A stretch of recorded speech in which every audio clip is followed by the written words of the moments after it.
शिया के बाद अब सुन्नी बहुल देश इजराइल के रडार पर है। एक नया गठबंधन अब इजराइल बना रहा है। आखिर इसके पीछे का मकसद क्या है और क्यों अब शिया के बाद सुन्नी बहुल देश उसके टारगेट पर हैं, हम आपको बताएंगे सब कुछ विस्तार में। नमस्कार, आप देख रहे हैं न्यूज़ 80 का डिजिटल प्लेटफॉर्म। मैं हूं आपके साथ श्रुति श्रीवास्तव। मिडिल ईस्ट में हालात लगातार बदल रहे हैं। इजराइल अब तुर्की को भी एक नए विरोधी के तौर पर देखने लगा है। इजराइल के कई नेता खुलकर तुर्की को खतरा बता रहे हैं। पूर्व प्रधानमंत्री नफ्ताली बेनेट ने कहा कि इजराइल को तुर्की की गतिविधियों को नज़रअंदाज नहीं करना चाहिए। उन्होंने आरोप लगाया कि तुर्की एक ऐसे क्षेत्रीय धड़े का हिस्सा बन रहा है जो ईरान के एक्सिस की तरह काम कर सकता है। नफ्ताली ने कहा है कि इजराइल को ईरान और तुर्की दोनों से एक साथ निपटना होगा। तुर्की हाल के महीनों में फिलिस्तीनी मुद्दे और गाजा युद्ध को लेकर इजराइल की कड़ी आलोचना करता रहा है। साथ ही वह सऊदी अरब और मिस्र के साथ भी कई रिश्ते मजबूत कर रहा है।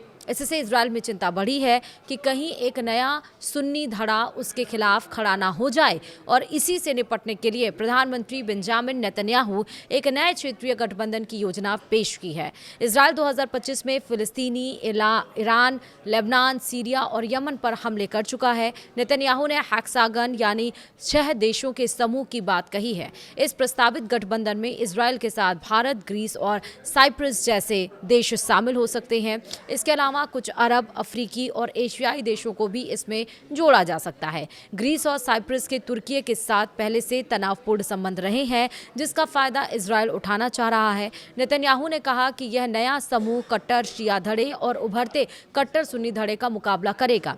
शिया धड़े से उनका इशारा ईरान और उसके सहयोगियों की ओर है। इसमें लेबनान का हिजबुल्लाह, इराक के कुछ शिया सशस्त्र गुट और यमन के हूती शामिल माने जाते हैं। नेतन्याहू का कहना है कि यह नया गठबंधन अमेरिका के साथ इजराइल के मजबूत रिश्तों की जगह नहीं लेगा, बल्कि उसे और मजबूत करेगा। कुछ एक्सपर्ट्स का मानना है कि अमेरिका में इजराइल को मिल रहा समर्थन अब पहले जैसा मजबूत नहीं रहा, इसलिए इजराइल नए साझेदार खोज रहा है। एक्सपर्ट्स का यह भी कहना है कि असली चिंता अभी भी ईरान है और तुर्की का मुद्दा ध्यान भटकाने की रणनीति हो सकता है।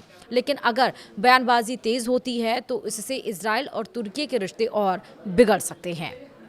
वीडियो में इतना ही। नमस्कार।